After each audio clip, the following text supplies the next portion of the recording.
Me llamaron por la Virgen, no por el moribundo. Esa voz. Recuerdo el temblor, la urgencia desmedida. No era la voz protocolaria de un agente de tránsito. Era la voz de un hombre al límite, deshecho. Una voz que había visto algo que no podía nombrar. Algo que le había robado el aliento. «Padre, tiene que venir», me dijo. Y las palabras se atropellaban en su prisa. Mis mañanas suelen ser de una calma predecible. El café humeante en la sacristía, los primeros rayos de sol bañando el altar, los rezos tranquilos que preparan el espíritu para el día. Pero ese día no. Ese día el teléfono estalló como un disparo en la paz de mi parroquia. «Es en la carretera federal, padre. Un accidente espantoso». Mi corazón se contrajo.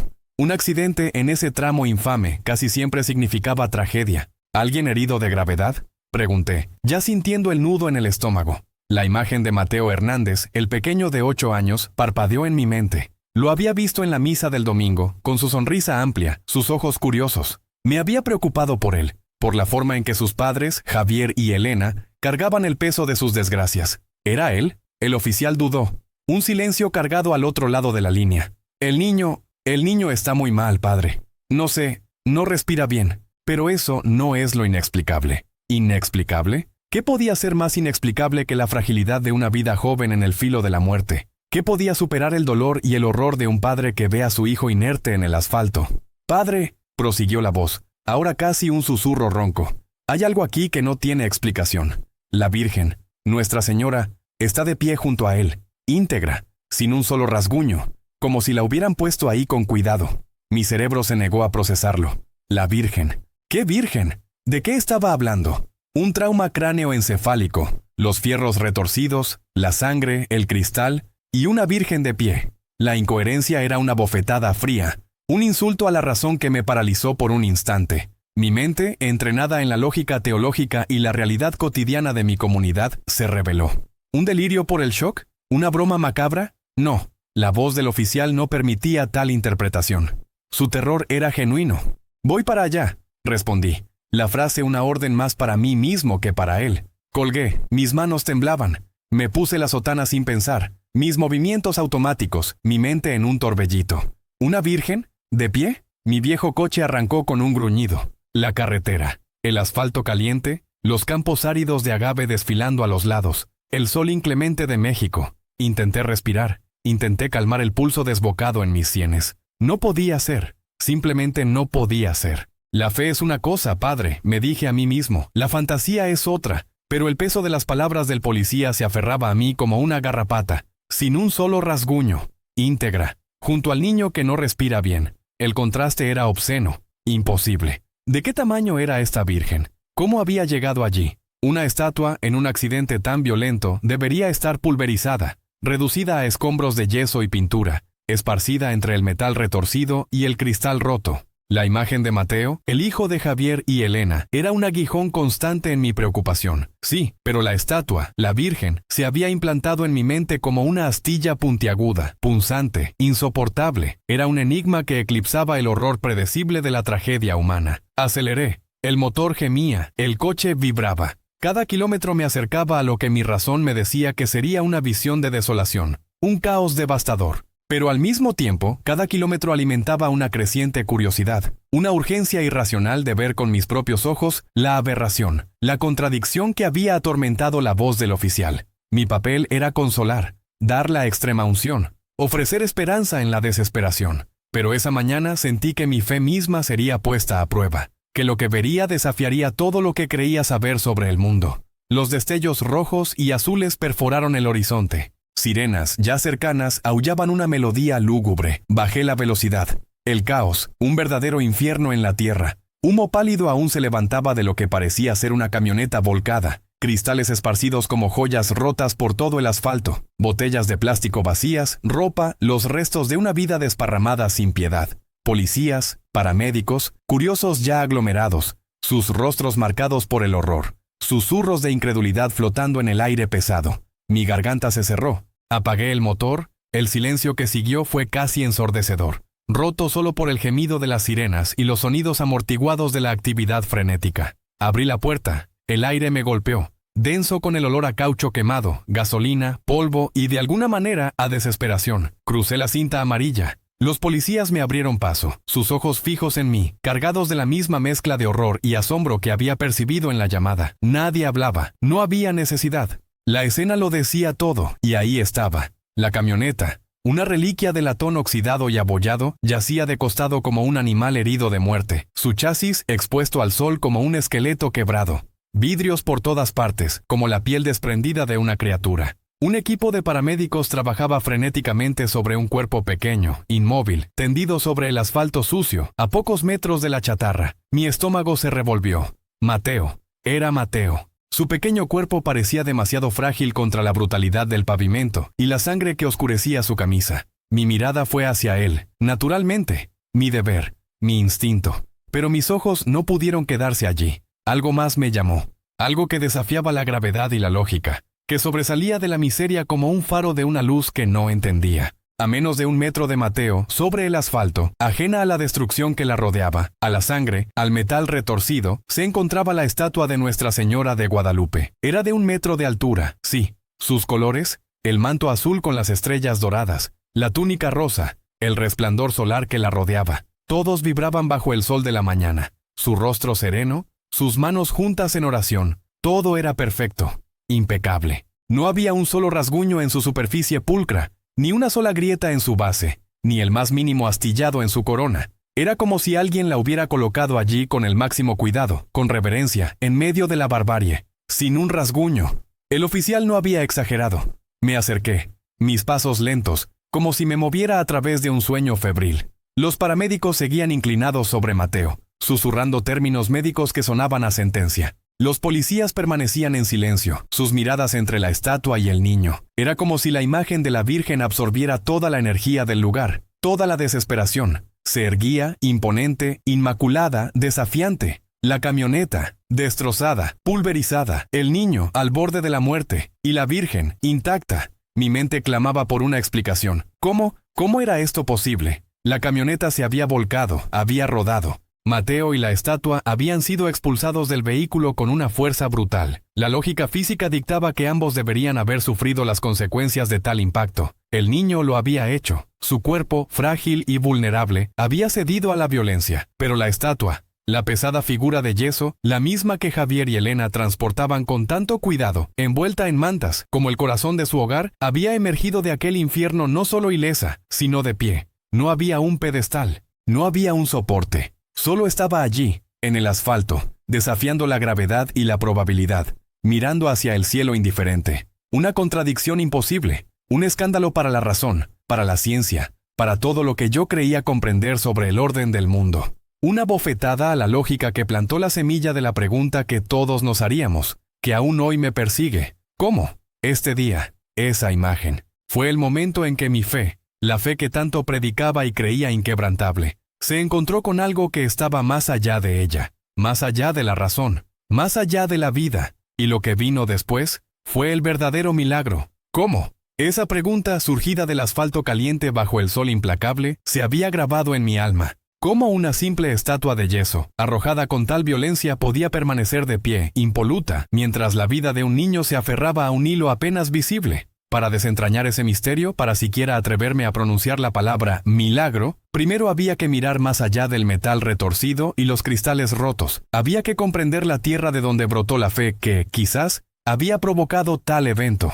Había que entender a la familia Hernández. Los conocía bien, a los Hernández. San Damián es un pueblo pequeño, de esos donde cada rostro es una historia que uno ha visto crecer, florecer y, a veces, marchitarse bajo el sol inclemente de la vida.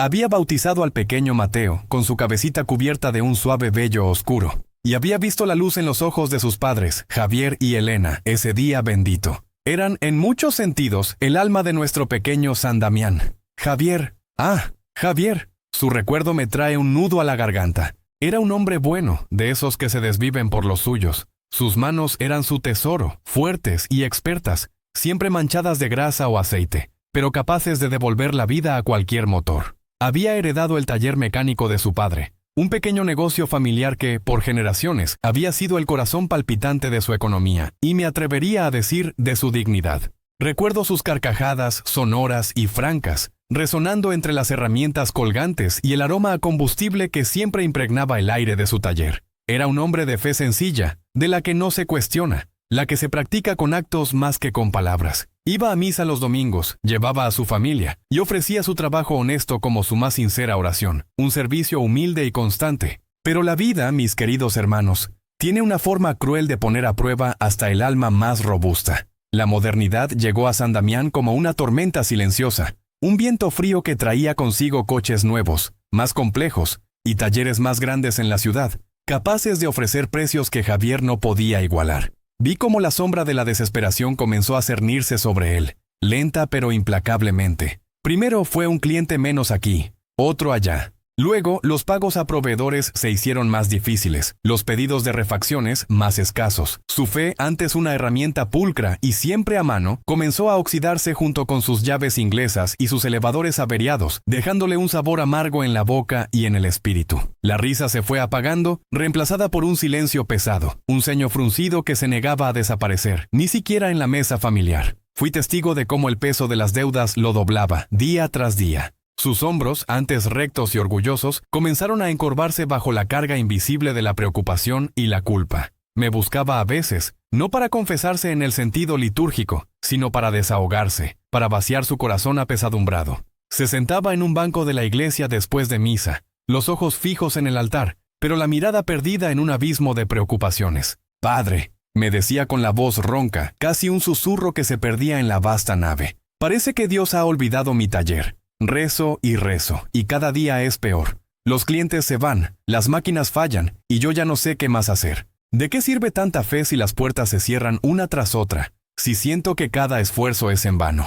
Sus palabras no eran un reproche airado, sino el lamento desgarrado de un alma quebrada, la expresión de una fe que se había convertido en ceniza bajo el fuego incesante de la adversidad. Y yo, humilde sacerdote, solo podía ofrecerle palabras de consuelo, un hombro para apoyarse y la promesa de mi oración, sabiendo en mi corazón que a veces las respuestas divinas se gestan en un silencio que se nos antoja eterno, en una oscuridad que precede al amanecer. Elena, en cambio, era la antítesis de esa desesperación de Javier. Si él era la tierra fértil que la sequía había agrietado y dejado estéril, Elena era la fuente subterránea que, a pesar de todo, seguía brotando con agua fresca y revitalizante. Su fe no era un mero hábito, una costumbre heredada. Era el aire que respiraba, la luz que la guiaba a través de las tinieblas, el pilar inquebrantable que sostenía a su familia, incluso cuando sentía que el suelo se resquebrajaba bajo sus pies, amenazando con devorarlos a todos. Sus ojos, aunque a menudo velados por el cansancio de una vida dura, siempre tenían un brillo de esperanza, un reflejo inquebrantable de su devoción profunda y sin fisuras a Nuestra Señora de Guadalupe. Para Elena, la Virgen no era solo una imagen, una representación piadosa. Era una presencia viva, una madre amorosa que escuchaba sus penas, sus miedos más íntimos y celebraba sus alegrías más sencillas. Cada mañana, antes de que el sol asomara por las montañas y tiñera de oro el horizonte, la encontraba yo en la iglesia, o más a menudo, arrodillada en su propia casa frente a su altar doméstico, los labios moviéndose en silenciosas oraciones. No eran súplicas desesperadas de última hora, sino conversaciones íntimas, confianzas compartidas con la que consideraba su intercesora más poderosa ante el trono de Dios. Ella creía, con una convicción que me sobrecogía en su pureza y su fuerza, que no había problema tan grande que la madre no pudiera resolver, ni dolor tan profundo que su manto protector no pudiera mitigar. Su fe era tan palpable, tan encarnada en cada gesto, en cada mirada, que uno sentía su calor, su fuerza, su inquebrantable esperanza. Era la roca en la que Javier, aunque a veces resentido y agobiado por su propia oscuridad, encontraba siempre un punto de apoyo, un faro en la oscuridad de su propia amargura. Y en el corazón de ese hogar, de esa fe profunda y resiliente de Elena, se encontraba la estatua de Nuestra Señora de Guadalupe. No era una simple figura de yeso, no, mis hermanos. Era mucho más que eso. Era la herencia, la memoria viva de generaciones de fe en su familia. Fue el regalo de bodas de su abuela, una mujer de profundas raíces en el pueblo y de una piedad admirable, que le dijo a una joven Elena el día de su unión con Javier: «Esta es tu madre, hija. Cuídala como cuidas tu propio corazón, porque ella cuidará el tuyo y el de tu familia, siempre que la tengas presente». Y Elena había cumplido esa promesa con un fervor que nunca menguó. La estatua, de poco más de 1 metro de altura, con sus colores vibrantes y su manto estrellado, no era un adorno cualquiera. Era la matriarca silenciosa del hogar Hernández, la protectora invisible que observaba desde su nicho. siempre presidía la sala principal, en un pequeño nicho de madera que Javier le había tallado con esmero en sus años mozos, cuando el amor y la esperanza eran los únicos artesanos que guiaban sus manos. Las flores frescas, siempre presentes y cambiadas con devoción, y las velas encendidas daban testimonio mudo de su importancia central en sus vidas. Ante ella se habían celebrado alegrías como nacimientos y logros, y se habían derramado lágrimas silenciosas en momentos de pena. Ante ella, el pequeño Mateo había aprendido a balbucear sus primeras oraciones, imitando a su madre con ojos de asombro infantil. Era el centro de su universo, el corazón palpitante de su fe, un vínculo tangible con lo divino, con la historia de su familia, con el legado de su abuela. Cuando Javier perdió su taller, cuando la comida escaseaba y las paredes de su casa parecían encogerse bajo el peso de la incertidumbre, Elena se aferraba a la presencia de la Virgen como un náufrago a un trozo de madera en la inmensidad del océano. Su fe, personificada en esa estatua, era el último baluarte contra la desesperación total, un refugio seguro. La decisión de mudarse a la ciudad, a ese monstruo ruidoso y despersonalizado que apenas conocían, no fue una elección, sino una rendición forzada. Para Javier fue el último clavo en el ataúd de su orgullo de hombre trabajador, la admisión amarga de que había fallado, que San Damián, su tierra, ya no le ofrecía un futuro, por más que se esforzara. Su rostro, cuando me lo comunicó una tarde de sol declinante, era el de un hombre derrotado, sus ojos vacíos de la chispa que una vez tuvieron, su voz quebrada. «Padre», me confesó, la voz apenas un murmullo que el viento casi se llevaba. «No puedo más. Mateo necesita un futuro que yo no puedo darle aquí. Es mi última esperanza. Si allí tampoco funciona, no sé qué haré con mi vida, con la de mi familia». Su fe, ya de por sí tambaleante y corroída, parecía a punto de derrumbarse por completo, arrastrándolo a él y a los suyos al abismo. Pero para Elena, el viaje a la ciudad no era una rendición, sino una prueba de fe monumental. La más grande que la vida le había presentado hasta entonces. Dejar su hogar, su comunidad, la iglesia donde había recibido los sacramentos y había rezado por generaciones de su familia, era un desgarro profundo, una herida en el alma. Pero ella lo afrontaba con la misma quietud, con la misma determinación silenciosa y férrea que la caracterizaba. Para ella, la fe no era un privilegio para tiempos buenos, un adorno, sino una necesidad vital. El único ancla segura en los momentos más oscuros. Y así, en medio del caos de empacar una vida entera en una vieja camioneta que ya había visto mejores días, su prioridad fue clara, innegociable, grabada a fuego en su corazón. «La Virgen debe ir con nosotros, padre», me dijo una tarde mientras ayudaba a cargar unas cajas pesadas y polvorientas. Su voz era firme, a pesar de la melancolía que velaba sus ojos, revelando la profunda convicción que la habitaba. «Ella es nuestra familia. Ella es nuestra madre. Si vamos a empezar de nuevo, tiene que ser con su bendición y bajo su protección, porque sin ella, ¿quién nos guiará?». Vi cómo Javier resoplaba, un sonido apenas perceptible de resignación y cansancio, un eco de su escepticismo herido. Para él, en ese momento, la estatua era una carga más, una superstición inútil que su esposa se negaba a dejar atrás en aras de la practicidad. Pero Elena, con una determinación que no admitía discusión, envolvió la imagen de Nuestra Señora en las mantas más suaves y limpias que poseía, colocándola con un cuidado reverencial sobre un colchón en la parte trasera de la camioneta, como si fuera un niño pequeño, vulnerable y precioso. La protegió como si fuera su propio hijo, una anticipación inconsciente quizás de lo que estaba por venir. Fue un acto de amor, de devoción pura e incondicional, que observé con un asombro reverente y una punzada de presentimiento en el pecho. Sabía que esa estatua no era un mero objeto, era un ancla, una promesa, la encarnación visible de la fe inquebrantable de una madre. Mientras veía la vieja camioneta de Javier cargada con las posesiones de una vida entera, alejarse por el camino polvoriento que salía de San Damián, mi corazón se encogió. Sentía el peso de su partida, el dolor mudo de Javier, la quietud inquebrantable y elocuente de Elena. Y con ellos, envuelta y protegida por mantas viejas pero cargadas de amor, viajaba la efigie de Nuestra Señora. No sabía entonces que ese viaje, cargado de tanta desesperación y tanta fe, sería el preludio de un evento que desafiaría toda lógica y que sacudiría hasta los cimientos mi propia comprensión del amor divino y la intervención celestial. Ese día se llevaron con ellos no solo sus esperanzas rotas y sus pocos bienes materiales, sino también la semilla de un milagro que pronto germinaría en el duro asfalto. Un testamento de que, a veces, la fe más profunda se revela cuando todo lo demás se ha desmoronado. La pregunta de ¿cómo que me asaltó en la carretera? Comenzaría a encontrar su respuesta en el misterio inescrutable del corazón humano y la compasión infinita de Dios. ¡Ah! Ese viaje. Recuerdo cómo la noticia del accidente me asaltó en mi parroquia, una sacudida brutal que interrumpió la paz de una tarde común, tejiendo de repente un nudo apretado en mi estómago que aún hoy, al recordarlo, me oprime el pecho. Estaba en mi despacho, revisando las lecturas para el próximo domingo, cuando el timbre del teléfono rompió el silencio reverencial que tan a menudo envuelve los muros de una antigua iglesia. La voz del policía, tensa y urgente, fue como un martillazo que resquebrajó la quietud, arrojándome de lleno a una realidad cruda y despiadada. Para mí, el accidente fue una irrupción, un violento quiebre en la cotidianidad. Pero para la familia Hernández, ese día no era común en absoluto. No, era la culminación de un dolor prolongado, una lenta agonía que había carcomido sus esperanzas y sus sueños. Era, a su manera, el último acto de una despedida que se negaba a ser tierna, que arrancaba de cuajo lo poco que les quedaba con la crueldad de un ladrón en la noche. La semilla de un milagro que pronto germinaría en el duro asfalto, como lo dije, empezaba su viaje mucho antes de la colisión. No se plantó en la tierra fértil de la prosperidad, ni en la seguridad de un hogar estable, sino en el suelo árido de la desesperación, donde la sequía de la fe amenazaba con marchitarlo todo.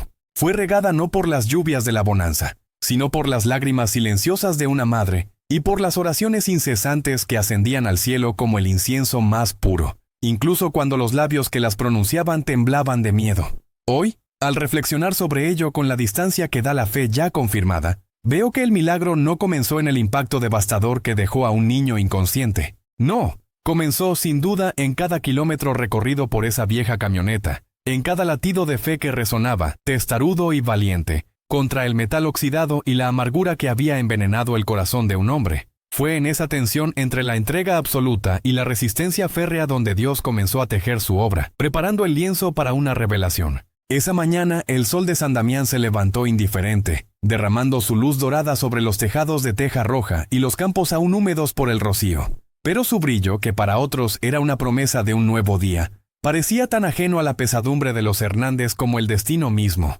El aire que solía traer consigo el dulce aroma del pan recién horneado y el murmullo de las campanas de mi parroquia se sentía pesado, cargado con el presagio de una partida no deseada. Los gallos cantaban. Las voces de los vecinos se alzaban en saludos matutinos, pero en el pequeño patio de los Hernández solo reinaba el silencio opresor, interrumpido por el chirrido metálico de las cuerdas al asegurar los bultos. La camioneta, una reliquia Ford de los 80 que había servido a la familia con una lealtad encomiable en tiempos mejores, era ahora un esqueleto de su antigua gloria. Su pintura, alguna vez de un azul vibrante, se había desvanecido a un tono pastel con manchas de óxido que ya no intentaban disimular. Las defensas estaban abolladas, las luces traseras empañadas, y el parabrisas tenía una telaraña de pequeñas grietas que Javier había aprendido a ignorar. Su motor, ruidoso y temperamental, tosía al arrancar como un anciano con los pulmones gastados por años de trabajo arduo, un sonido gutural que para Javier era el eco más amargo de su propia vida, funcionando, sí, pero con un esfuerzo doloroso y constante, al borde del colapso. Cada vibración del chasis, cada chirrido de la suspensión, le recordaba la fragilidad de su propia existencia, la precaria estabilidad sobre la que se sostenía su mundo.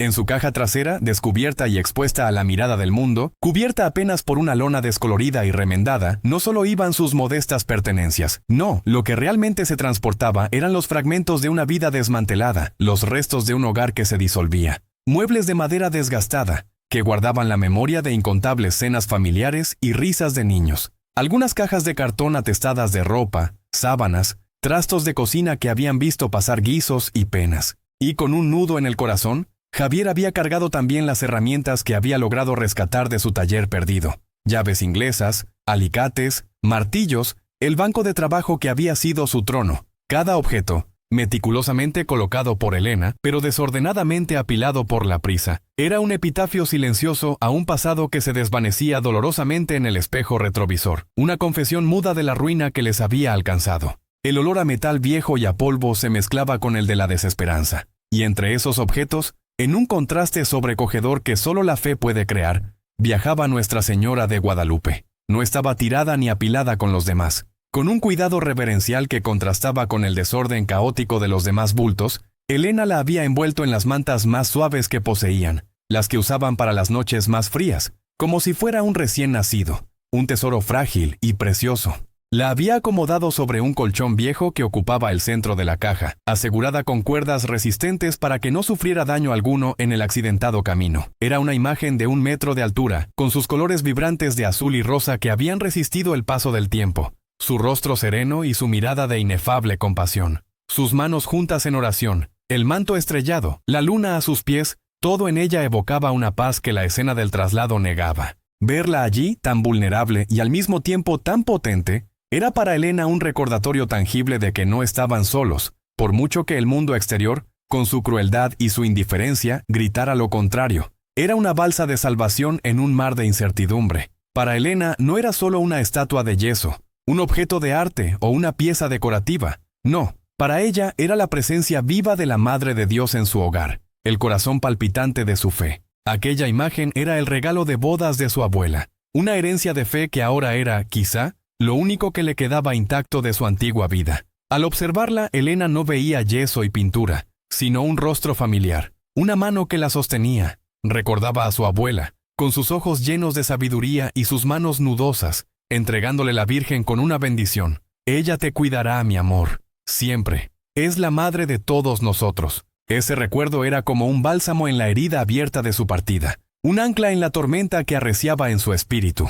Como sacerdote he visto innumerables veces cómo la devoción a María se convierte en el último refugio, la roca inamovible cuando todo lo demás se desmorona. Es la ternura maternal de Dios que se hace visible, palpable, accesible. Dentro de la cabina el aire era espeso, pesado con el peso de lo no dicho, con los resentimientos callados y los miedos silenciados. Javier conducía, sus manos apretadas al volante, los nudillos blancos del esfuerzo, no solo por manejar la vieja máquina que protestaba con cada giro, sino por contener la tempestad que rugía en su interior. Sus hombros estaban tensos, la espalda encorvada, como si llevara el peso de una montaña invisible sobre sus espaldas. Cada bache en la carretera era una punzada, un recordatorio de la fragilidad de su presente, de la precaria estabilidad sobre la que se sostenía su existencia. Había sido un hombre orgulloso, un mecánico hábil, sus manos siempre sucias de grasa pero siempre capaces de arreglar lo que se rompía. Ahora se sentía como una herramienta rota, desechada,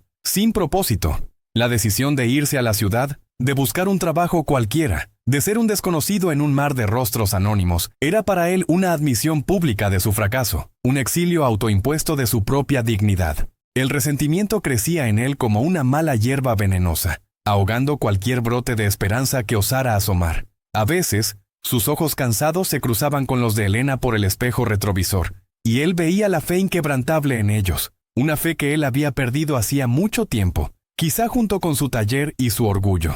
Y eso, en lugar de consolarlo, solo aumentaba su frustración, su sentimiento de insuficiencia. No podía entender cómo ella podía encontrar paz en algo tan inacible, tan etéreo, cuando su mundo material se derrumbaba a su alrededor, cuando el frío de la realidad se colaba por todas las rendijas de su vida. ¿Era ignorancia? ¿Ingenuidad?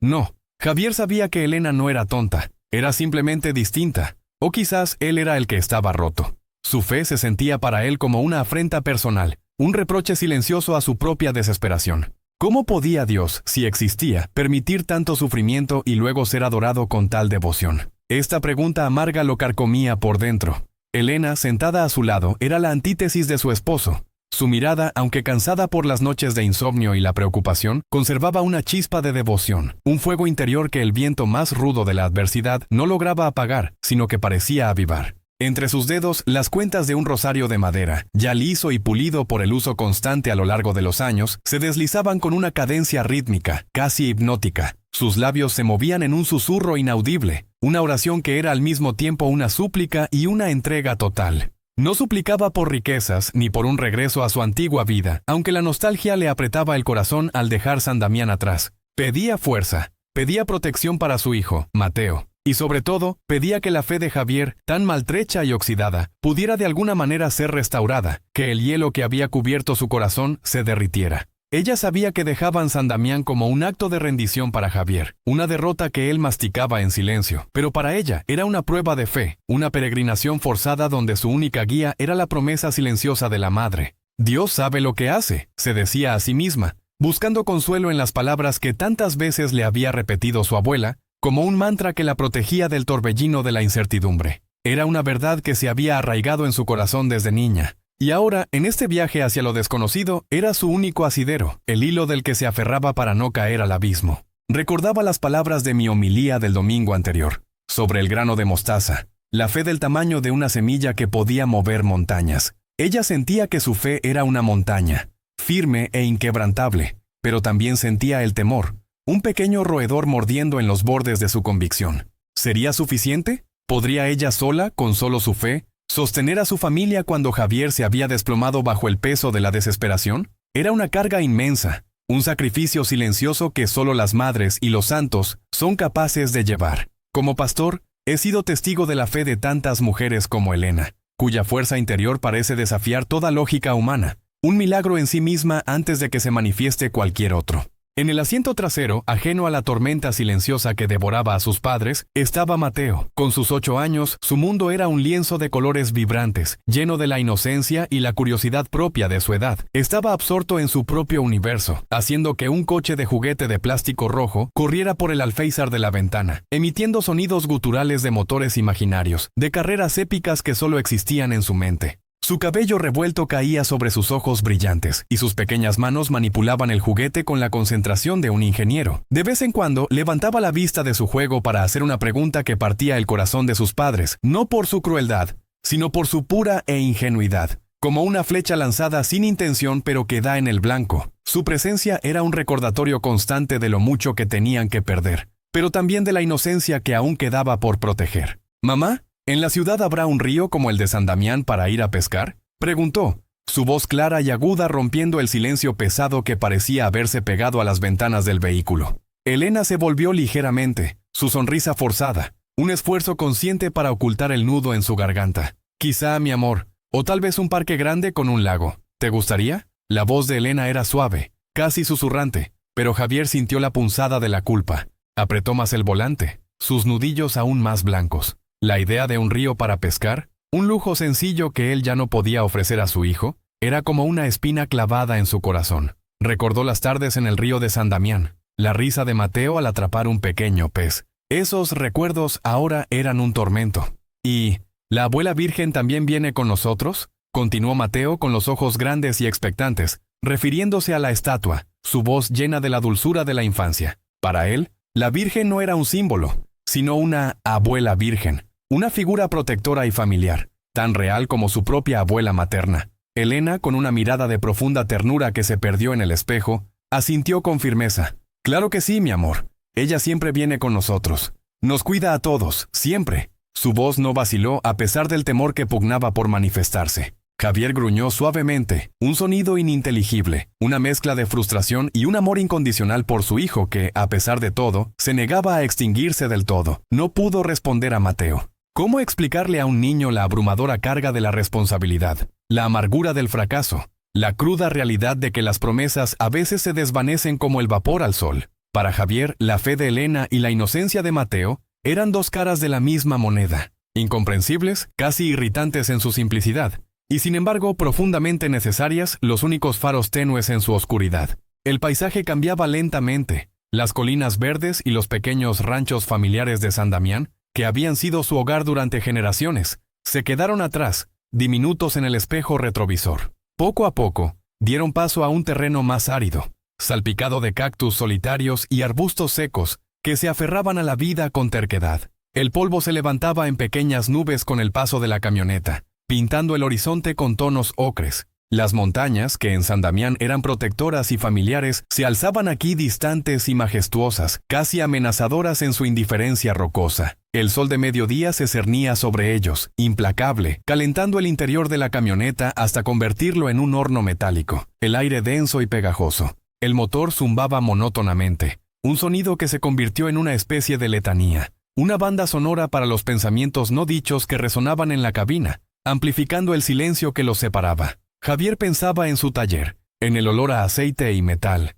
en la satisfacción visceral de arreglar algo roto, de sentir la maquinaria volver a la vida bajo sus manos expertas. Pensaba en los rostros de sus vecinos, en la confianza simple y pura que habían depositado en él, el respeto que había ganado con años de trabajo honesto. Todo eso se había ido, barrido por una serie de malas decisiones, sí, pero también por una racha de mala suerte que parecía no tener fin. Un destino cruel que lo perseguía. Había trabajado duro siempre desde que era un muchacho. ¿Por qué Dios lo había abandonado? Esta pregunta, un veneno lento, corroía su alma, dejando un sabor amargo en su boca. Miró por el espejo y vio la silueta de la estatua, apenas visible bajo las mantas, y una parte de él, la parte más herida y resentida, quería gritar, quería quejarse a esa figura silenciosa de todas sus desgracias. ¿Dónde estaba la protección que Elena tanto pregonaba, si su familia estaba desamparada en medio de la carretera, con su vida hecha pedazos en la caja trasera de la camioneta? Elena, por su parte, recordaba la promesa que le había hecho a su abuela el día en que le entregó la estatua de la Virgen. Esta Virgen, mija, es tu guía. Siempre que sientas que no puedes más, mírala a ella. En ella está la fuerza de todas las mujeres de nuestra familia, la fuerza de la fe que nos ha sostenido por generaciones. Y ahora Elena sentía esa fuerza. No era una fuerza que gritara o se impusiera con agresividad. Era una fuerza que se agazapaba en el silencio, en la repetición constante y rítmica de cada Dios te salve, María, en la firmeza inquebrantable de su creencia en el amor de la madre. Rezaba no solo por su familia, sino específicamente por la conversión de Javier, por su corazón endurecido, porque sabía que la amargura era un peso más pesado de cargar que cualquier deuda material. Sabía que el alma de su esposo estaba en peligro, más que su sustento. La fe de Elena era una lámpara que parpadeaba, pero que se negaba a extinguirse, a pesar del viento que soplaba con furia. El viaje continuó, hora tras hora, un lento y tortuoso avance hacia un futuro incierto, que se estiraba ante ellos como el camino sinuoso. La tensión entre la fe silenciosa de Elena y el resentimiento palpable de Javier era una atmósfera pesada y premonitoria. El silencio antes de la tormenta. Había algo en el aire, una sensación de inevitabilidad, como si el universo mismo contuviera el aliento, esperando un desenlace. Como sacerdote, al mirar hacia atrás desde el presente,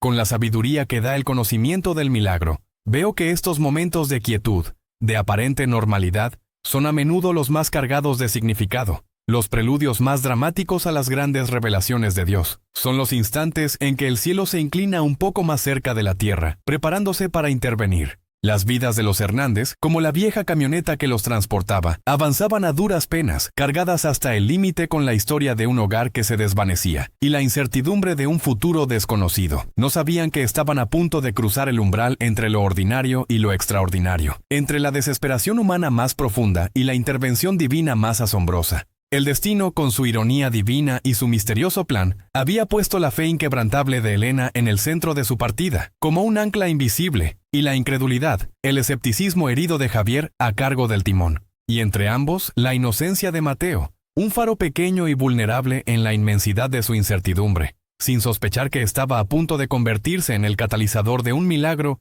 que haría que incluso el cielo se inclinara para mirar, y que cambiaría para siempre el curso de sus vidas. El camino por delante era un velo fino que separaba la realidad mundana de la intervención divina, y pronto ese velo se rasgaría. El camino por delante era un velo fino que separaba la realidad mundana de la intervención divina, y pronto ese velo se rasgaría con una fuerza que, para la lógica humana, sería incomprensible. Y se rasgó, queridos hermanos, no con la dulzura de una revelación, sino con la fuerza brutal de un trueno que parte el cielo, sacudiendo los cimientos de lo que creían seguro. Aquella tarde recuerdo que Javier me la describió con un escalofrío que aún le recorría el cuerpo. El sol ya comenzaba a inclinarse hacia el poniente, tiñendo el cielo de naranjas encendidos, púrpuras melancólicos y rojos que, en otro contexto, hubieran sido hermosos, dignos de un pintor. Un telón de fondo de colores vibrantes que usualmente invitaban a la calma, al recogimiento de la jornada que expiraba. Pero para Javier, Elena y el pequeño Mateo, no sería sino el marco de una desesperación inminente, un presagio teñido de crueldad. El asfalto, recuerdo haberlo sentido con mis propias manos al llegar a la escena, ardía aún bajo los neumáticos gastados de la vieja camioneta. Una metáfora cruel, pensé, de las quemaduras de la vida que Javier sentía en su propia alma, un fuego lento de frustración, de deudas, de sueños rotos que lo consumía desde dentro. El aire, pesado y denso, vibraba no solo con el calor residual del día que se aferraba al paisaje semidesértico, sino también con la tensión no dicha en el habitáculo, un silencio cargado de presagios que solo el corazón de una madre o de un sacerdote podría haber descifrado. Era el tipo de silencio que precede a la tormenta, que oprime el pecho y hace que cada respiración sea un esfuerzo consciente. Elena, como les conté, se aferraba a su rosario con la devoción que solo una fe inquebrantable puede conferir. Sus dedos, callosos por el trabajo y el rezo, acariciaban las cuentas de madera, sus labios moviéndose en un murmullo constante de oraciones. No era un lamento, sino un escudo invisible contra el miedo que la rodeaba, una armadura forjada en la esperanza que Javier ya había perdido. Era su manera de hablar con la madre, de entregarle la angustia que sentía por su familia y por ese nuevo, incierto futuro. Javier, al volante, no podía sino sentir el peso del mundo en sus hombros, cada kilómetro recorrido una losa más sobre su dignidad, sobre su hombría, sobre la imagen del proveedor que se le escurría entre los dedos. Sus hombros estaban tensos, su mandíbula apretada, sus ojos fijos en la carretera como si pudiera conjurar el destino con la pura fuerza de su voluntad.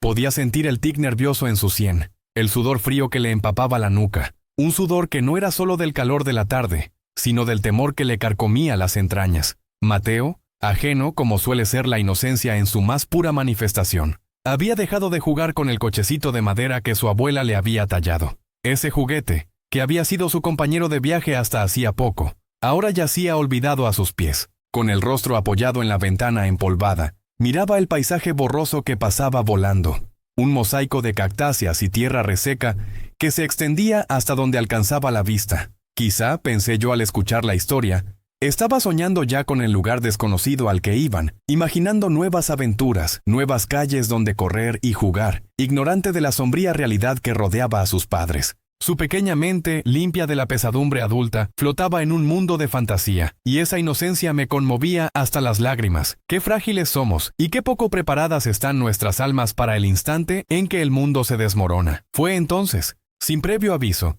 sin una señal de advertencia que la premonición de Elena, por más aguda que fuera, no hubiera podido decodificar, sin un cambio en el monótono zumbido del motor que hubiera delatado la tragedia inminente. Un estallido sordo y aterrador resonó bajo el vehículo. Para Javier, fue como si el propio corazón de la camioneta se hubiera desgarrado. No fue el estruendo de una explosión, que trae consigo la promesa de fuego y destrucción inmediata, sino el sonido de algo vital que se desgarra, una fibra que cede ante la presión insostenible, un tejido que se rompe sin remedio, un sonido más íntimo y por ello más espantoso. El neumático delantero derecho había reventado. Había escuchado ese sonido antes, pero nunca con la carga dramática que esta vez encerraba. Para Javier fue como un disparo en el corazón, o quizás más como el eco de un disparo que ya había resonado en su alma hacía tiempo, anunciando la muerte de su esperanza. La camioneta, que hasta ese momento había sido un refugio precario, una promesa tambaleante de un futuro mejor, se convirtió de pronto en una bestia indomable, salvaje, fuera de control.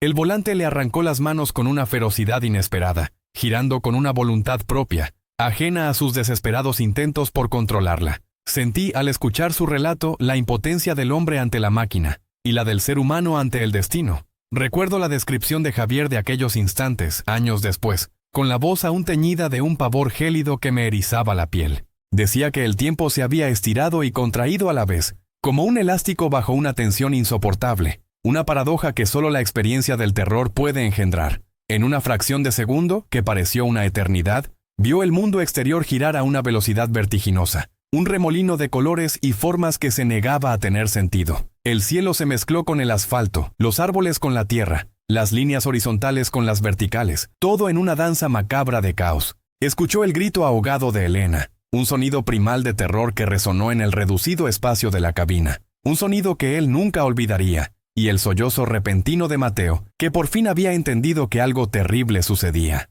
El sonido de los frenos, inútiles, impotentes ante la fuerza desatada, se sumó a la cacofonía que se apoderaba del aire, un lamento metálico, chirriante, desesperado, como el grito de un animal en su agonía. La camioneta, al perder toda tracción, zigzagueó furiosamente por el carril, como un animal herido a muerte, que patalea y se resiste a su destino, arrastrándose sin rumbo fijo. Los esfuerzos de Javier eran inútiles, el volante se había vuelto un enemigo, y sus brazos, antes fuertes, ahora eran meros apéndices incapaces de dominar la furia de la inercia. Su sudor frío se mezclaba con el calor del miedo que le subía por la garganta, un terror tan denso que casi podía saborearlo. Podía sentir el temblor de la estructura, la fragilidad de cada tornillo y cada chapa que sostenían el frágil cascarón de su futuro, la precariedad de su existencia manifestada en el estruendo. Cerró los ojos por un instante, un acto instintivo de rendición ante la fuerza ineludible que los arrastraba, un momento de oscura oración silenciosa en el que, en ese breve lapso de oscuridad, Solo pudo pensar en la pequeña mano de Mateo que había sostenido esa mañana, tan suave, tan confiada, y en el rostro de Elena, tan lleno de fe, tan lleno de luz, a quien él, en su desesperación, sentía que había traicionado. Luego vino el impacto. No fue uno solo, como me relató, sino una serie de golpes brutales, secos, que sacudieron el vehículo con una violencia inconcebible, como un puño de gigante que golpea una y otra vez, hasta la aniquilación. La camioneta se volcó. El mundo se invirtió, girando sobre su propio eje, desorientando cada fibra del cuerpo y cada pensamiento. Sentir la carrocería rasgarse contra el asfalto. Un sonido de metal retorcido que rechinaba como huesos moliéndose, de tripas de máquina desgarrándose, es algo que te marca, que se te queda grabado en el alma. Los vidrios estallaron con el sonido de 1000 cristales rompiéndose a la vez, una lluvia brillante y traicionera que se esparció por todas partes, como estrellas de hielo que caen del cielo. El olor a gasolina, denso y acre, se mezcló con el de la tierra quemada y el polvo de la carretera. Un aroma denso y asfixiante que lo invadió todo. Un cóctel de destrucción que quemaba las fosas nasales y prometía la aniquilación. Javier fue lanzado de un lado a otro dentro de la cabina, su cuerpo golpeando contra los fierros retorcidos. Un muñeco inerte, sin control, en la furia desatada del accidente. Su mente se apagaba y encendía, incapaz de procesar el horror, solo registrando fragmentos de dolor y confusión. Y en medio de aquel caos, de aquella destrucción descontrolada, sucedió lo incomprensible, lo que desafiaría la lógica y sembraría la primera semilla de la fe en el desierto de Javier. Cuando la camioneta giraba sobre sí misma en un torbellino de metal y dolor, una de las puertas traseras, la que más precaria estaba, aquella que Javier había prometido reparar en cuanto tuvieran un techo nuevo, se abrió de golpe, con una fuerza incomprensible, como una mano invisible que reclamara su tributo, o en retrospectiva que preparaba el terreno para una revelación. El pequeño Mateo fue expulsado del vehículo. Su cuerpecito, diminuto y frágil, salió despedido al aire, una silueta borrosa contra el cielo que se desdibujaba antes de caer sin vida aparente sobre el asfalto, a escasos metros de la camioneta. Y justo detrás de él, como si fuera su sombra protectora, o más bien su guardián silencioso, la estatua de Nuestra Señora de Guadalupe, envuelta en las mantas que Elena había elegido con tanto cuidado para protegerla, también fue arrojada de la camioneta. 2 cuerpos, uno de carne y hueso, lleno de la promesa de una vida que apenas comenzaba, otro de yeso y pintura, representación de una fe ancestral, ambos arrancados de la seguridad de su refugio en el instante más violento, lanzados a la dureza del mundo. Era una imagen que, en su crudeza, gritaba una paradoja. Para Javier, la conciencia se fue y vino en ráfagas de dolor y confusión, como una lámpara que parpadea antes de apagarse. Después del último y estrepitoso golpe, el mundo se sumió en un silencio pesado, un vacío ensordecedor que solo era roto por el pitido agudo en sus oídos y el zumbido de su propia sangre latiendo contra sus sienes. El polvo se levantó en una densa nube anaranjada, cubriendo la escena con un velo fantasmal, un sudario anticipado que me hacía pensar en el velo del templo que se rasgó, un sudario que cubría no solo la desolación, sino también el secreto de lo que estaba por revelarse.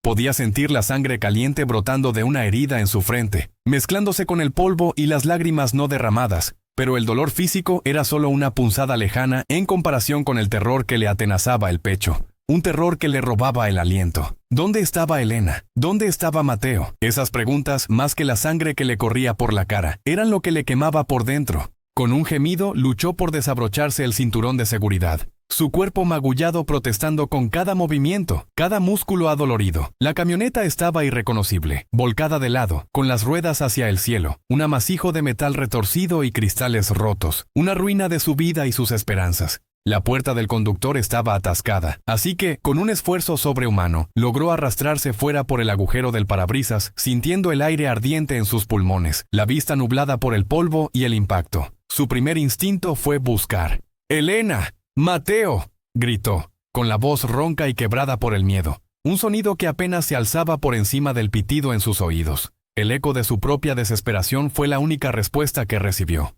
Se tambaleó apoyándose en la carrocería deforme, sus ojos escaneando el caos, buscando alguna señal de vida, una señal, cualquier cosa que le indicara que no todo estaba perdido. Y entonces los vio. Elena, tendida a unos metros de la camioneta, se movía, con un quejido bajo que le dio un atisbo de alivio que le permitió respirar. Parecía aturdida, magullada, pero viva. ¡Javier!, gimió ella, intentando levantarse, su rostro manchado de sangre y polvo, sus ojos desorbitados de terror. El terror de ella era un espejo del suyo propio, pero había vida en sus ojos, y eso fue un bálsamo efímero. Pero fue Mateo quien heló la sangre en las venas de Javier. Estaba allí, tendido en la carretera, a escasos metros de donde habían terminado los restos de la camioneta. Su pequeño cuerpo, que tan lleno de vida y risas había estado momentos antes, ahora yacía inmóvil, como una muñeca olvidada, inerte, en una quietud que aullaba en el alma de Javier. Demasiado quieto.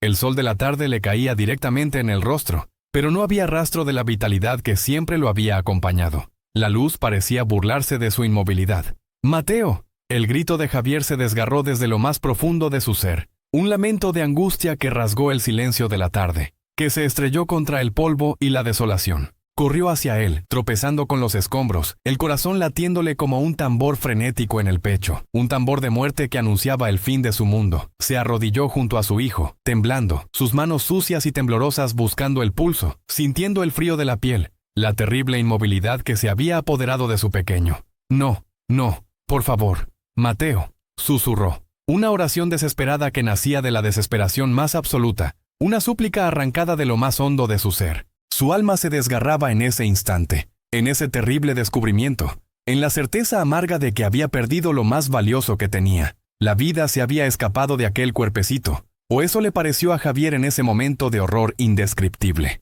Como sacerdote he visto ese rostro de desesperación 1000 veces, pero pocas tan profundas como la que Javier debió sentir. Fue entonces cuando, en medio de la niebla de su dolor, sus ojos se toparon con algo imposible, algo que en su incredulidad no podía comprender. A menos de 1 metro del cuerpo inmóvil de Mateo, justo al borde de la carretera, se alzaba la estatua de Nuestra Señora de Guadalupe. Estaba de pie, erguida. Las mantas que la envolvían con tanto cuidado se habían quedado esparcidas a su alrededor, revelando su figura de 1 metro de altura, con sus colores vibrantes, su manto de estrellas y su luna creciente. Y lo más asombroso de todo, no tenía ni un solo rasguño, ni una grieta en su yeso, ni un desprendimiento de pintura. Parecía como si alguien la hubiera colocado allí, con sumo cuidado en medio de la destrucción. Era una visión que desafiaba toda lógica, toda física, toda posibilidad. Una bofetada a la razón, un insulto a la desesperación que le quemaba por dentro. Elena, arrastrándose con dificultad, se unió a Javier junto a su hijo. Vio a Mateo y un grito inarticulado de dolor y desesperación se escapó de sus labios, un eco del grito de Javier.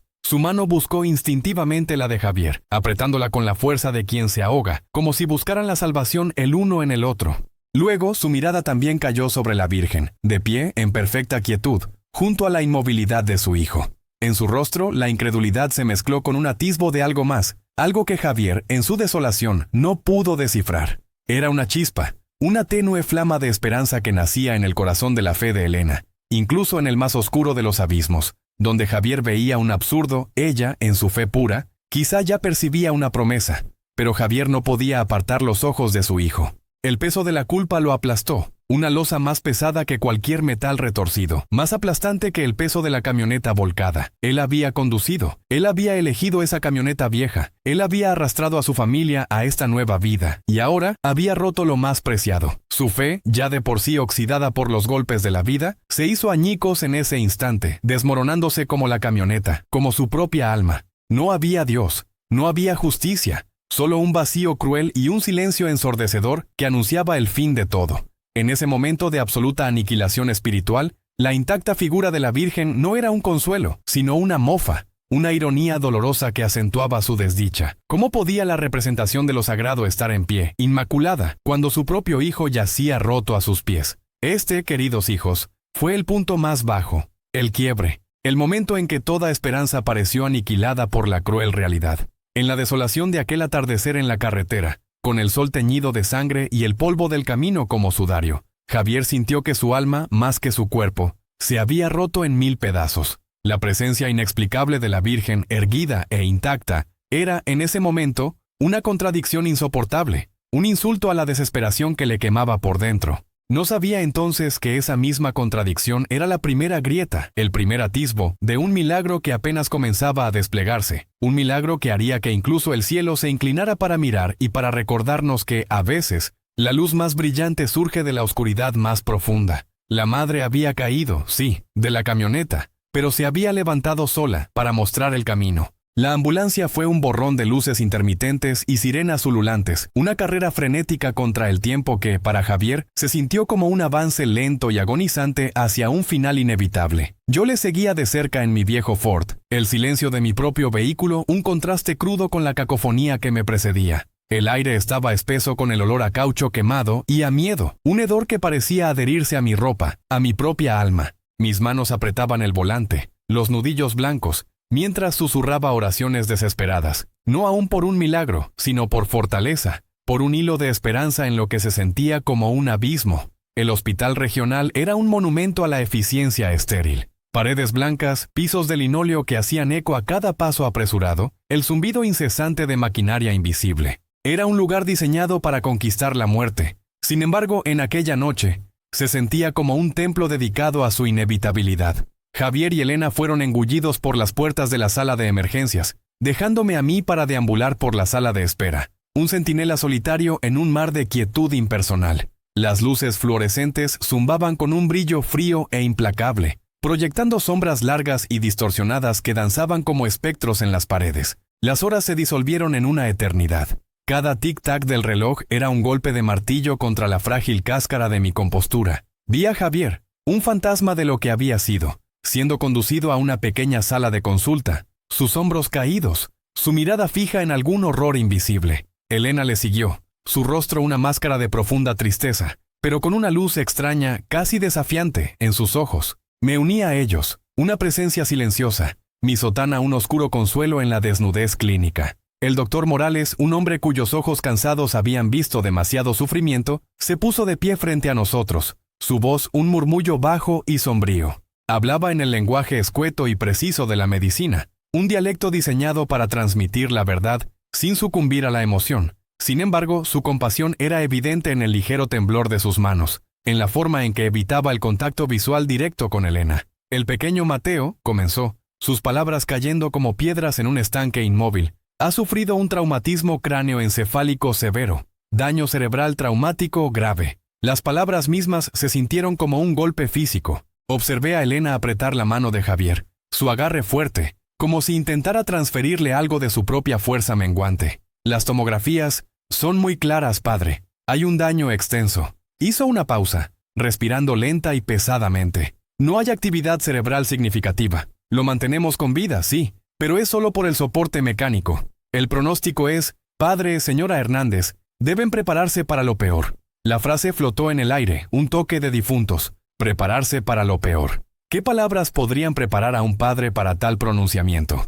Javier, que había permanecido como una estatua rota desde el accidente, finalmente se desmoronó. Un sollozo ahogado escapó de sus labios y se hundió en una silla de plástico, cubriendo su rostro con las manos. Su fuerte complexión, antes tan llena de una resistencia tranquila y cansada, ahora temblaba con un dolor incontrolable. Mi hijo, es mi culpa. Dios mío, es mi culpa. Su voz era ronca, entremezclada con una agonía que desgarraba la fibra misma de mi propia alma. Se culpaba por los neumáticos viejos, por la mudanza, por el propio aire que Mateo respiraba. La culpa era un peso físico, presionándolo contra el suelo, aplastando los últimos vestigios de su espíritu. No solo lamentaba una posible pérdida, se estaba ahogando en un mar de autocondenación. Me arrodillé junto a él, colocando una mano sobre su hombro tembloroso. Javier, comencé, mi voz un susurro. Dios no castiga así. Los accidentes ocurren. Nadie tiene la culpa de esto. Pero mis palabras se sentían huecas, inadecuadas ante la inmensidad de su sufrimiento. Él simplemente negó con la cabeza, incapaz de aceptar consuelo, perdido en su infierno privado. Elena, sin embargo, permaneció de pie. Sus ojos, enrojecidos e hinchados por lágrimas no derramadas, estaban fijos en el doctor Morales, luego en mí. Había una urgencia desesperada en su mirada, una negativa a aceptar la finalidad de sus palabras. Su fe, que siempre había sabido que era un pozo profundo, ahora brillaba con una intensidad casi feroz. No era una fe de negación, sino una fe de confianza absoluta, incluso cuando se enfrentaba a la evidencia innegable de las limitaciones humanas. Padre, dijo, su voz ronca, pero firme, necesito que traiga a la Virgen. Parpadeé, sorprendido por la brusquedad, por la pura fuerza de su petición. Elena querida, la estatua está en la estación de policía. Como evidencia, no importa, interrumpió, sus ojos ardiendo con una resolución inquebrantable. Haga lo que tenga que hacer, pero tráigala aquí, a este hospital. A Mateo. Su tono no era una súplica, era una orden, nacida del amor feroz de una madre y de una convicción inquebrantable de que algunas verdades yacían más allá del alcance de las radiografías y los informes médicos. Ella estaba con él en la carretera. Ella está con él. Su exigencia no era un acto de desesperación, no simplemente el último aliento de una mujer que se ahoga. Era una afirmación, una declaración de que el veredicto científico, por sombrío que fuera, no era el último. Era un testimonio de una fe tan profunda que se atrevía a desafiar las leyes mismas de la naturaleza. Era como si, ante el cuerpo sin vida de Mateo y el frío pronóstico del médico, Elena escuchara un latido diferente, más profundo, uno que resonaba con lo divino. Miré a sus ojos, y no vi locura, sino un fuego sagrado. ¿Cómo podría negárselo? ¿Cómo podría yo, un siervo de Dios, negarme a llevar el símbolo de esperanza y protección a una madre en su hora más oscura? Mi deber no era meramente consolar a los que sufren, sino cuidar la llama parpadeante de la fe, nutrirla cuando el mundo intentaba extinguirla. Lo haré, Elena, prometí, mi voz más firme de lo que me sentía. Lo conseguiré. Haré todo lo que esté en mi mano. Como si fueran atraídos por un hilo invisible, la gente de San Damián comenzó a llegar. Las noticias viajan rápido en una comunidad pequeña, llevadas en susurros y en el dolor compartido. Primero fueron las comadres, luego los agricultores, los comerciantes, las jóvenes madres a quienes había bautizado, los ancianos cuya sabiduría a menudo buscaba. Llenaron la estéril sala de espera, transformando su fría austeridad en un vibrante tapiz de humanidad compartida. Su presencia era un testimonio de los lazos de la comunidad, del poder silencioso de la solidaridad en tiempos de crisis. No traían flores ni regalos, traían sus oraciones, rosarios materializados de bolsillos y carteras, sus cuentas lisas por innumerables repeticiones. El aire, antes pesado con el olor a antiséptico, ahora comenzó a cambiar sutilmente, imbuido del tenue aroma de la preocupación, la esperanza y la silenciosa dignidad de la súplica colectiva. Los susurros de «Dios te salve, María» se mezclaban con las discusiones susurradas sobre la condición de Mateo, creando una sinfonía única de vulnerabilidad humana y confianza divina. Me moví entre ellos, ofreciendo el poco consuelo que podía, compartiendo las sombrías noticias, pero también, sutilmente, compartiendo la inquebrantable convicción de Elena. La señora está con él. Me encontré repitiendo, sacando fuerzas de sus palabras. Ella no lo ha abandonado. Cada rostro que veía reflejaba una mezcla de tristeza y una creencia profunda, casi primitiva, de que Dios podía, y a menudo lo hacía, intervenir de las maneras más inesperadas. Recordaban otras historias, otras instancias de giros inexplicables de la fortuna, de enfermedades desafiadas y esperanzas reavivadas. San Damián, como muchas comunidades rurales, se aferraba firmemente a las viejas costumbres, a la antigua sabiduría de que algunos misterios estaban simplemente más allá de la comprensión humana, que la fe no era una muleta para los débiles, sino una fuerza activa y poderosa. Los médicos y enfermeras, acostumbrados a las emociones crudas y a menudo caóticas de los familiares, observaron esta afluencia silenciosa con una mezcla de curiosidad y respetuosa distancia. Eran profesionales, entrenados para tratar con hechos, con datos cuantificables, con la fría y dura lógica de la biología. Pero incluso en sus ojos, detecté un destello de algo más, quizás no creencia, pero un reconocimiento de un fenómeno que no podían categorizar. La fe colectiva de estas personas sencillas, su fuerza silenciosa, era una fuerza en sí misma, palpable e innegable, incluso dentro de los confines de un hospital moderno. Más tarde, a medida que la noche se hacía más profunda y el hospital se volvía más silencioso, salvo por los pitidos rítmicos y los zumbidos de las máquinas de soporte vital, me senté con Elena. Javier finalmente había sucumbido al agotamiento, habiéndole dado una enfermera compasiva un sedante suave, y ahora dormía inquieto en una pequeña habitación adyacente a la de Mateo. Elena se sentó a mi lado, con las manos entrelazadas en su regazo, su mirada distante, pero intensamente enfocada, como si estuviera viendo más allá de las paredes del hospital, más allá de la sombría realidad del momento. «Padre», murmuró, su voz apenas audible, cuando la vi de pie en la carretera. Cuando nos dijeron lo de Mateo, sentí un escalofrío, como si el mundo se hubiera vuelto del revés. Pero luego recordé. Mi abuela siempre decía que la Virgen nunca abandona a sus hijos, que a veces las pruebas más grandes son las que nos acercan más a ella. Asentí, mi corazón dolido por ella. Tu fe es un faro, Elena. No es mi fe, padre, es su fidelidad. Ella es la que es fiel. Una sola lágrima trazó un camino por su mejilla, una huella luminosa en la tenue luz. Ella es la que no lo dejará ir. Sus palabras resonaron con la convicción inquebrantable que había impulsado su orden anterior. El veredicto científico era claro, innegable, una nube oscura que amenazaba con apagar toda luz. No hay actividad cerebral, había dicho el doctor Morales. Prepárense para lo peor. La lógica era irrefutable, el pronóstico devastador. Pero aquí, en este hospital estéril, en medio de la desesperación y el zumbido de las máquinas, una verdad diferente se estaba afirmando. Una verdad susurrada por una madre afligida, afirmada por una comunidad que oraba y presenciada por un humilde sacerdote. Los fríos y duros hechos de la medicina habían pronunciado sus palabras definitivas y aplastantes. Sin embargo, el corazón, ese misterioso manantial de esperanza, se negaba a ser silenciado. La fe de Elena Hernández, respaldada por las oraciones colectivas de San Damián, era una bandera frágil, pero desafiante, desplegada contra la tormenta de la desesperación. Era un desafío silencioso a las leyes inmutables del mundo natural. Un testimonio de la creencia de que algunas respuestas yacían más allá del alcance de los escalpelos y los escáneres, en el reino donde lo divino tocaba lo humano, donde los milagros florecían en el árido paisaje de lo imposible. El escenario estaba listo, no para una rendición, sino para una invocación. La ciencia había hablado, sí, pero la fe, estaba claro, aún no había dicho su última y más poderosa palabra. Y yo, Padre Miguel, sentí una profunda pero aterradora anticipación. Como si el mismo aire a nuestro alrededor vibrara con el potencial de lo extraordinario. La anticipación que sentí no era solo mía, era palpable en el aire pesado del hospital, un silencioso desafío a la frialdad del diagnóstico médico. Con la convicción que solo la desesperación más profunda puede forjar, Elena me había mirado a los ojos, no suplicando, sino afirmando, con esa voluntad inquebrantable de las madres que ven a sus hijos en peligro. Padre, tiene que traer a Nuestra Señora aquí. Ella debe estar con Mateo. Su voz, ronca por el llanto y la falta de sueño, resonaba con la autoridad de una fe que se niega a doblarse, y yo, Padre Miguel, sabía que tenía que intentarlo. La burocracia hospitalaria, como la fe, tiene sus propios ritos. Convencer a la administración de que una estatua de 1 metro de altura, venerada pero inanimada, era esencial para la recuperación de un paciente en la unidad de cuidados intensivos, fue una tarea que requirió más que persuasión. Requiere una mezcla de paciencia franciscana, la terquedad de un burro y una buena dosis de la compasión inherente a la mayoría del personal de salud.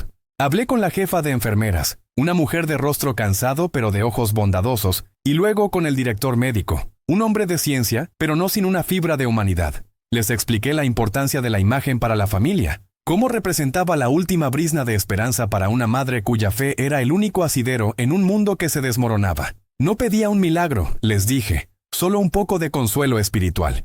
No quería que Mateo muriera sintiendo que su madre no había hecho hasta lo imposible por él, incluso en lo inmaterial. Sorprendentemente, accedieron. Quizás vieron la desesperación en mis ojos o en la súplica silenciosa de Elena, que se había unido a mí, con las manos juntas, ofreciendo una oración tácita a la Virgen por medio de su siervo. El permiso fue concedido con la condición de que la estatua residiera en la pequeña capilla del hospital, un espacio neutral, alejado del ajetreo de las salas, donde no interrumpiera el protocolo médico. Acepté sin dudarlo. El viaje de la estatua desde el improvisado resguardo en el pasillo hasta la capilla fue un pequeño peregrinaje en sí mismo. La llevé yo mismo, con la ayuda de un celador corpulento y silencioso. La figura de Nuestra Señora, aunque de yeso, pesaba con la carga de la esperanza de una familia y las oraciones de todo un pueblo. Mientras la transportábamos por los pasillos asépticos, bajo la luz implacable de los fluorescentes, sentí las miradas curiosas de los pacientes y visitantes. Algunos se persignaban. Otros solo miraban con una mezcla de sorpresa y, quizás, una pizca de desprecio o incredulidad. Para algunos era una superstición, para otros un símbolo de consuelo. Para mí era la fe personificada, caminando en medio de la duda y el dolor. Finalmente llegamos a la capilla. Era un espacio humilde, diseñado con la sobriedad que suele caracterizar a los lugares de culto en los hospitales. Las paredes, de un color crema pálido, contrastaban con la rutilante blancura del resto del edificio. Un pequeño altar de mármol y unas bancas de madera oscura eran todo su mobiliario. No había vitrales coloridos ni grandes crucifijos. Solo una pequeña cruz de madera simple y un par de imágenes genéricas de santos enmarcadas. Todo respiraba una funcionalidad clínica, una neutralidad pensada para no ofender a nadie, pero que, paradójicamente, carecía del alma que nutre la fe. Y allí, en medio de esa esterilidad calculada, colocamos a Nuestra Señora de Guadalupe. La imagen, vibrante en sus colores, el azul estrellado de su manto, el rosa de su túnica, el dorado resplandor que la rodeaba, se erigió como un faro. Su rostro, tan familiar y maternal, Irradiaba una calidez que el espacio nunca había conocido. Era un contraste sobrecogedor, casi un escándalo estético. La figura, impregnada de historia, de amor familiar, de la fe sencilla y profunda de generaciones, plantada en medio de un ambiente diseñado para la lógica y la ciencia. Era como una flor silvestre abriendo camino a través del cemento. El aroma del incienso que habíamos usado en el pueblo, aunque disipado, parecía querer aferrarse a los pliegues de su manto, luchando contra el olor penetrante del desinfectante que dominaba el ambiente hospitalario. Elena entró poco después, sus pasos resonando en el silencio. No buscó una silla, no se detuvo a contemplar el espacio. Sus ojos, enrojecidos e hinchados, se fijaron de inmediato en la estatua. Había en su mirada una intensidad que trascendía el cansancio. Una determinación que emanaba de lo más profundo de su ser. Se arrodilló, no con la prisa o la desesperación que uno podría esperar de una madre al borde del abismo, sino con una lentitud deliberada, una entrega total. No hubo llantos histéricos, ni súplicas desgarradoras, solo un profundo suspiro, como si el peso de todo el mundo se disolviera en ese acto de postración. Sus manos, ásperas por el trabajo y temblorosas por la tensión, se unieron. No apretó un rosario, aunque sabía que siempre lo llevaba consigo. Parecía que su propia alma era el rosario que ofrecía. Sus labios se movieron, murmurando palabras que apenas pude escuchar, pero que resonaron en el silencio de la capilla como un eco de la eternidad. «Madre, es tuyo», dijo, y su voz, aunque un susurro, se sentía más fuerte que cualquier grito. «Te lo entregué el día que nació y te lo entrego de nuevo ahora». Era una rendición, una total y absoluta entrega. No era un regateo con lo divino, no era una lista de demandas, sino un acto de confianza pura, sin condiciones. Elena no pedía un milagro, ofrecía a su hijo, el más preciado de sus tesoros, de vuelta a la fuente de la que venía. En ese momento entendí la profundidad de su fe, una fe que no exige, sino que confía, que no cuestiona, sino que se abandona.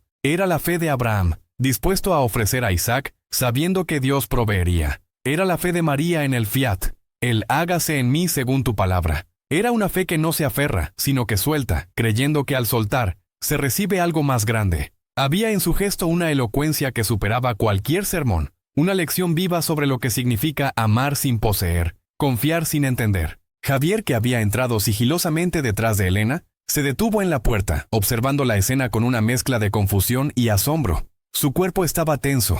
Su rostro todavía marcado por la culpa y el cinismo, pero en sus ojos había una chispa de algo nuevo, una inquietud que apenas se atrevía a reconocer. La fe de su esposa, tan inquebrantable, tan ajena a la lógica de su mundo de hierros y motores, lo estaba sacudiendo hasta la médula. Entonces las puertas de la capilla comenzaron a abrirse de nuevo. No era solo Javier ni yo, era la comunidad de San Damián. La noticia había corrido como pólvora en el pueblo, y muchos habían hecho el viaje. Algunos en autobuses, otros pidiendo aventón. Entraron en silencio, uno tras otro, llenando las bancas, de pie a lo largo de las paredes. Viejas con rebozos, hombres con sombreros en las manos, jóvenes con el ceño fruncido por la preocupación. No eran turistas de la tragedia, eran una familia extendida que venía a sostener a los suyos en su hora más oscura. Traían consigo el aroma a campo, a tierra mojada, a vida. No hubo llantos histéricos ni lamentos, aunque la pena era palpable en cada rostro. En cambio, hubo una calma reverente. Yo me adelanté al altar y con un gesto comencé el rosario. El murmullo inicial fue suave, vacilante, pero a medida que las voces se unían, se hizo más fuerte, más rítmico, más poderoso.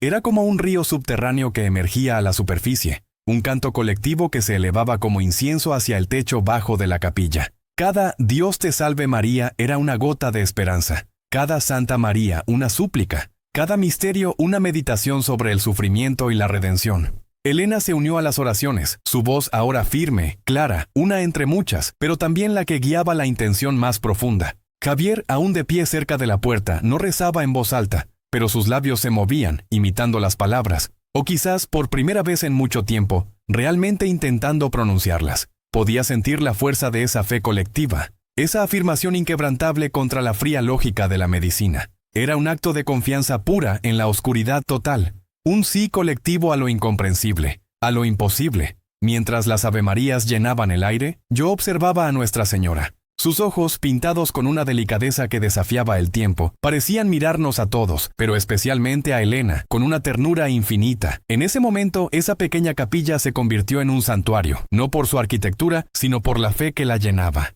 La ciencia había emitido su veredicto, pero la fe ahora había alzado su voz. un coro potente y unificado, invocando una respuesta que solo podía venir de lo alto. La pelota estaba en otra cancha ahora, la del misterio y la gracia divina. Y todos nosotros, arrodillados o de pie, esperábamos, con el corazón en un puño, por lo que vendría después. El silencio final, tras el último amén del rosario, no fue un vacío, sino un eco vibrante de la posibilidad. El silencio final, tras el último amén del rosario, no fue un vacío, sino un eco vibrante de la posibilidad. Todos nosotros, arrodillados o de pie en aquella pequeña capilla estéril, esperábamos con el corazón en un puño, casi conteniendo la respiración, por lo que vendría después. Era un silencio denso, cargado de una expectativa que trascendía la lógica, una ofrenda colectiva suspendida entre el cielo y la tierra. Los ojos de la Virgen, fijos y serenos, parecían la única certeza en medio de nuestra tremenda incertidumbre. Fue en ese preciso instante, cuando el último murmullo del Padre Nuestro se disolvía en el aire, que la puerta de la capilla se abrió de golpe. No fue un movimiento suave, sino una irrupción violenta que rompió la frágil paz que habíamos construido. Una enfermera, a quien reconocí como la misma que nos había dado el devastador diagnóstico de Mateo, se plantó en el umbral. Su rostro estaba pálido, casi cerúleo, y sus ojos, normalmente profesionales y contenidos, estaban desorbitados, inyectados de una mezcla de terror y asombro que la desfiguraba. Sus manos temblaban, agarrándose al marco de la puerta como si necesitara anclarse para no caer. El niño, Mateo, balbuceó, su voz apenas un susurro rasgado, como si hubiera visto un fantasma o una aparición. Está despierto. La frase flotó en el aire, incomprensible por un momento. ¿Despierto? ¿Qué significaba despierto en un niño que los médicos habían declarado sin actividad cerebral, cuyo pequeño cuerpo era un mero receptáculo para las máquinas que lo mantenían atado a este mundo? Hubo un latido de incredulidad, un destello de escepticismo en los ojos de algunos, pero Elena se levantó de un salto, como impulsada por una fuerza invisible, su propia fe convirtiéndose en una flecha disparada hacia la esperanza. «¡Vamos, padre! ¡Vamos!», exclamó ya corriendo hacia la puerta. Su voz una mezcla de angustia y una alegría que aún no se atrevía a creer. Corrimos por los pasillos, el sonido de nuestros pasos resonando en el silencio opresivo del hospital. Mi propio corazón latía con una mezcla de vértigo y cautela. ¿Sería un error? ¿Una alucinación febril de la enfermera? ¿O quizás un último espasmo del cuerpo que podría malinterpretarse como conciencia?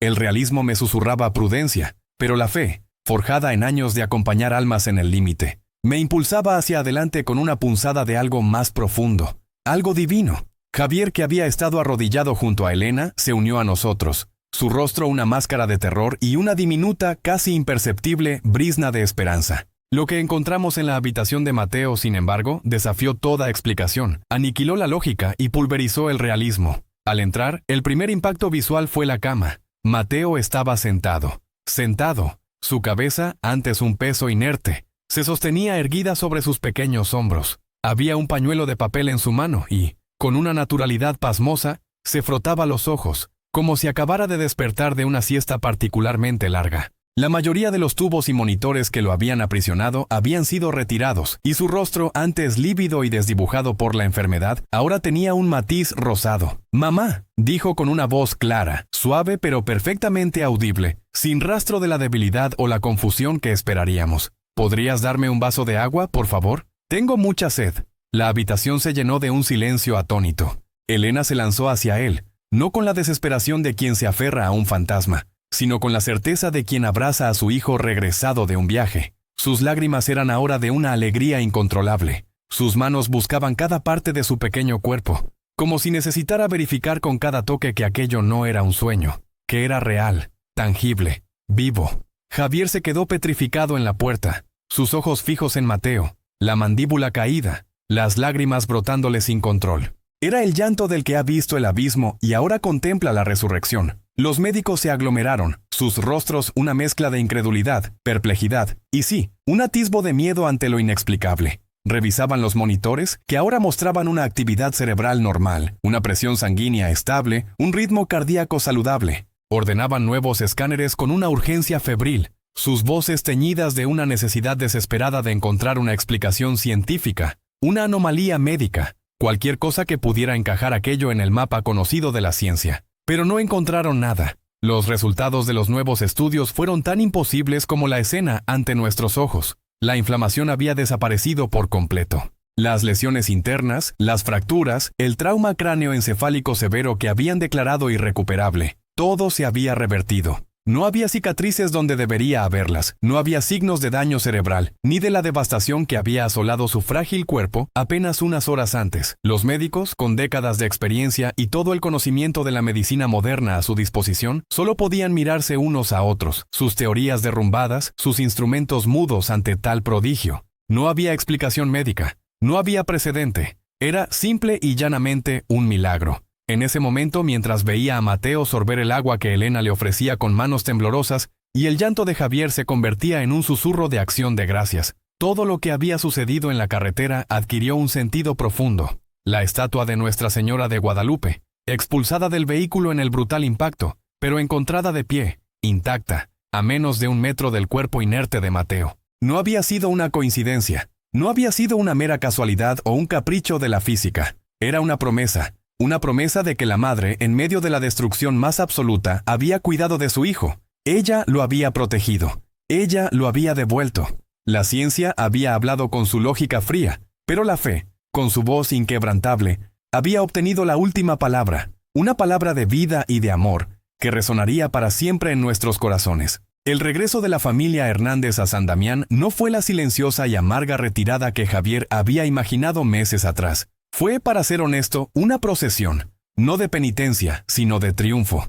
La camioneta que antes había transportado sus sueños rotos, ahora era un símbolo de esperanza, y cada kilómetro de vuelta a casa estaba cargado de gozo. La noticia del milagro de Mateo se había extendido como un reguero de pólvora, no solo por nuestro pequeño pueblo, sino por toda la región. Cuando llegaron, el camino de tierra que lleva a su casa estaba flanqueado por vecinos y amigos, todos esperando con flores y lágrimas. No había sido una derrota, sino una confirmación de que la fe puede mover montañas, o en este caso, resucitar a un niño. Javier, el hombre que se había marchitado con cada revés, ahora irradiaba una luz nueva. Su fe, antes oxidada como sus herramientas, había sido forjada de nuevo en el fuego de la desesperación y la gracia divina. Con la ayuda incansable de la comunidad, su taller mecánico reabrió sus puertas. Ya no era solo un lugar para reparar coches, se convirtió en un testimonio viviente. La gente venía, no solo por un arreglo, sino para escuchar su historia, para tocar un reflejo de esa intervención divina que lo había transformado. La fe de Javier no solo había sido restaurada, había sido magnificada, hecha inquebrantable. Y Nuestra Señora de Guadalupe, la estatua que había desafiado la física y consolado a una familia, ya no descansa en el humilde hogar de los Hernández. Era demasiado grande, demasiado sagrada, para ser confinada a una casa particular. Con el permiso de todos, encontramos para ella un nicho especial en nuestra pequeña iglesia de San Damián. Allí, en un lugar de honor, enmarcada por flores frescas que la gente trae cada día, se alza como un faro. Peregrinos de todas partes, movidos por la historia de Mateo y el eco de la milagrosa protección, vienen a verla, a rezarle, a tocar su manto. Es un recordatorio perpetuo, un ancla visible de lo invisible, un susurro constante de que Dios está con nosotros, incluso en el caos más absoluto. A menudo me siento en los bancos de madera de la iglesia, cuando el sol se filtra por los vitrales. Contemplo a Nuestra Señora, su rostro sereno, su mirada dulce, y reflexiono. A veces Dios no nos evita la caída. Permite que lo más sagrado para nosotros caiga al duro asfalto, que se estrelle contra la realidad más brutal. Permite que la lógica humana se quiebre, que el dolor nos doblegue. ¿Para qué? Para que en el acto de levantarlo, o de verlo levantado, nos demos cuenta. Su amor es lo único que nunca se rompe. Su promesa no está sujeta a las leyes de la física ni a los diagnósticos médicos. Su poder se perfecciona en nuestra absoluta imposibilidad, en aquello que la ciencia no puede explicar. El milagro de Mateo no fue solo la curación de un niño, fue la curación de una comunidad, la renovación de una fe, la confirmación de que, incluso cuando todo parece perdido, la Madre de Dios nos envuelve con su manto, siempre lista para levantarnos,